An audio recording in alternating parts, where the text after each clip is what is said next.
This is the University of Washington's Math 120 pre-calculus course. We're looking at the third question from the winter 2016 final exam. This question is a super classic Collingwood question.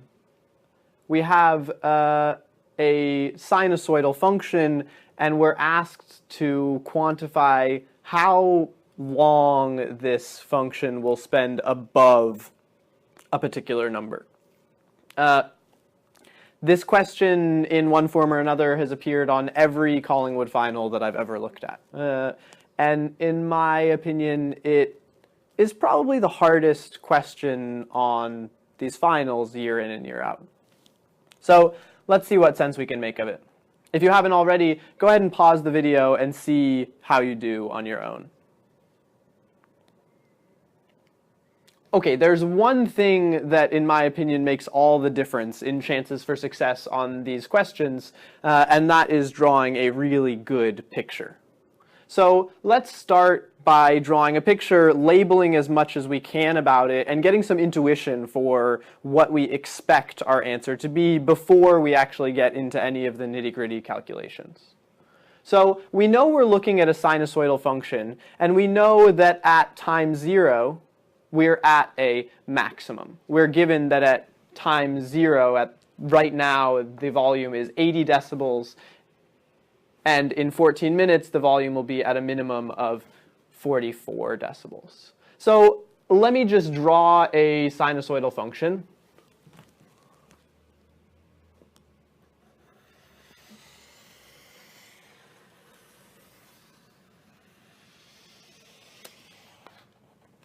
And I'm not quite sure how many periods I'm going to go through in this problem. Let's see where we're at. So this looks like our beginning point.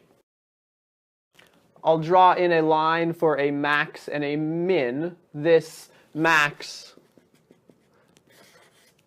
is at 80 decibels. This min is at 44 decibels.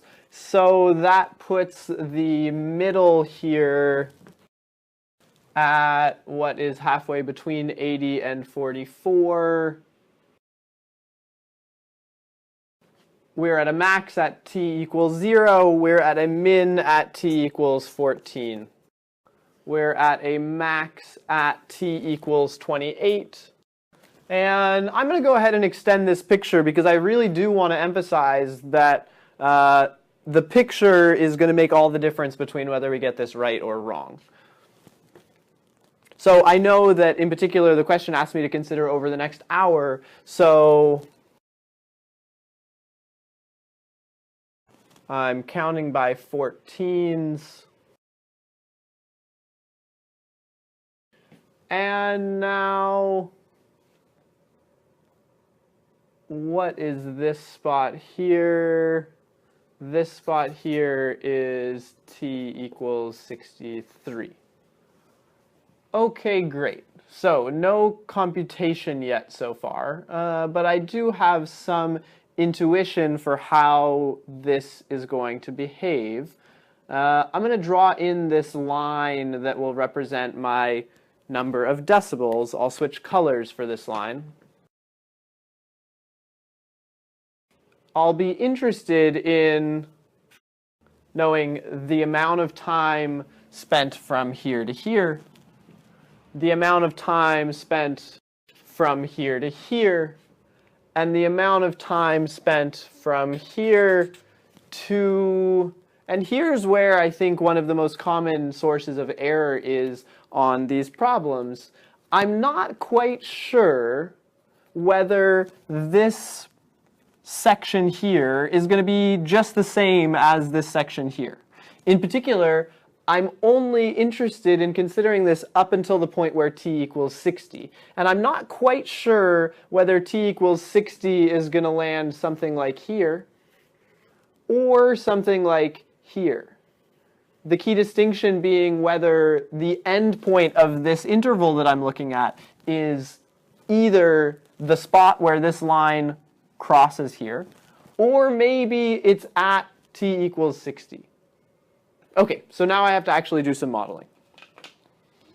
And we know that it's going to look something like this. And I think this is slightly different than the form that Collingwood gives you as the standard form for a sinusoidal function. You can use Collingwood's or this one, doesn't really matter. Well, I suppose I shouldn't say it doesn't really matter. If you were going to just memorize the relationship between B and C and the period and the phase shift, then you'll want to pay very close attention to which form you're using and what the specific meaning of B and C are in the form that you're using. I can never remember what means what in these things, and I just rederive them as needed. So let's derive this from scratch without knowing off the top of my head what the significance of B or C are in terms of these shifts, these changes to the period and the phase shift. Dealing with the vertical shift of this sine function, the fact that it's, instead of being centered at the x-axis, it's centered at the line y equals 67, isn't such a big problem, nor is the fact that this is a higher amplitude, that instead of just ranging from -1 to 1, it's ranging all the way from 44 to 80. Neither of those are big problems. In particular, the fact that we've shifted our center up from 0 to 67 is going to mean that we'll add 67. And now we want to, instead of just going from 0 to 1, we want to go all the way from 67 to 80. In particular, we want our range to extend 13 up and 13 down. We want 13 times sine of something plus 67. And now the tricky part is to figure out how to play around with these coefficients inside here to make the phase shift and period work out the way that we want. My preference is somehow just to write it down. What do I mean by this? Well, when I plug in t equals 0, I want to be at a maximum. In particular, when I plug in t equals 0, I want to be evaluating sine of pi halves, because I know that sine gets maximized at pi halves. So I'm going to put plus pi halves here, which will make it so that whatever I put here, it's going to have a t involved. So whenever I plug in this t equals 0, I will actually get that f of 0 will equal 80.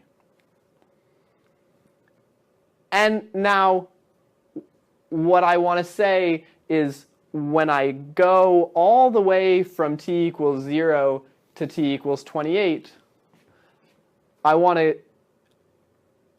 go from pi halves to 5 pi halves. In particular, I want this change in t of 28 to contribute 2 pi inside the argument of this sine. This looks like it will behave nicely. If I plug in t equals 28, then I will be evaluating inside of here, I'll be evaluating sine of 2 pi plus pi halves. And if I plug in t equals 0, I'll be evaluating sine of pi halves. So this looks great to me. We have a function that models our volume at time t. So what we're really interested in here is computing this length of this interval, the length of this interval, and the length of this interval, which we've said we're a little bit unsure how the end behavior of this interval is going to play in with the fact that we're only interested in specifically the next hour. So at this point, let me grab a calculator and just see what's going on with this endpoint. I'm curious whether f of 60 is before or after this transition along this key line of where the decibels are 70. So let me go ahead and grab my calculator. Okay, so my calculator suggests that at t equals 60, the volume level is 75 decibels. This seems reasonable to me. So I'm going to plot this. And with this last interval here, I'm only going to be interested in the length of time from here until t equals 60. Okay, so now all that's left to do is actually figure out what the t values are at each of these key spots. I know the t value at this one and this one already. This is t equals 60 and this is t equals 0. I need to figure out these ones. I guess, actually, before I grab my calculator, I have some work to do. What I'm interested in is when f of t equals 70. So let me go ahead and write this out. I've subtracted 67 from both sides to get this. I'll divide both sides by 13. And now I'm going to pick up my calculator. And I'm going to ask my calculator the question, what must be here in order to make sine of this be equal to 3/13? So in particular, I'll ask my calculator for the inverse sine of 3/13. I find that arcsine of 3/13 is 0.232868.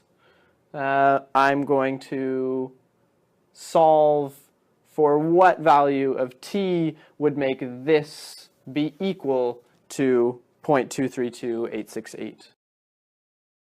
So my calculator has given me a number. And at this point, I want to be skeptical because this is one of the most likely moments to make an error. My calculator is telling me that the associated t value is negative 5.962. So that would plot, t is negative 5.962 would plot around here. Now, the weird thing about dealing with these inverse sine functions is that there's lots of values that are possible, and the calculator just gives us one. In particular, we picked up our calculator to essentially ask the question, what t value will make the volume be 70? But look, this t value will make the volume be 70, and this one, and this one, and this one, and this one, and this one, and this one. All of these t values will all make the volume be 70. So the calculator spit one out for me. It spit out this one. The key observation here is that this sine function is symmetrical across this point. In particular, if there's a value of 70 here, negative 5.962 seconds this way, there's also one here. Now, around this point also, we have negative 5.962 this way and 5.962 this way. I want to just pause for a second and see whether this feels believable to me. Does this 5.962 match up with my picture? Here's t equals 0, here's t equals 14. That would mean that t equals 7 would be right here. So yeah, this value actually looks quite reasonable to me. So I know the length of this interval then is exactly 5.962. Or I shouldn't say exactly, because this number actually does go on a little bit. From here to here is 5.962. From here to here is also 5.962. So this interval is 2 times 5.962. And finally, this one, this length here is 5.962. And this length here is 4 seconds. And remember that we're only going up to the spot of t equals 60 seconds. So from here, our answer is more or less right in front of us. It looks like we have 4 copies of this 5.962 number, and then plus 4. Let me grab my calculator and actually compute a final answer. I come up with 27.85 seconds. If there's one thing to emphasize about your process for solving these questions, I really have to emphasize how important drawing the picture is. If this 5.962 number had turned out to be wrong, I would have realized it because it wouldn't have aligned nicely with my picture. In particular, if it doesn't seem to match with where the midpoint is here, then I can immediately spot my errors. Also, drawing a really nice, clean picture and explicitly labeling what's going on with these endpoints over here at t equals 60 and potentially also at t equals 0 is really important to try to avoid errors on these questions. So that's that. If you can get through this, then I think you can get through the whole course.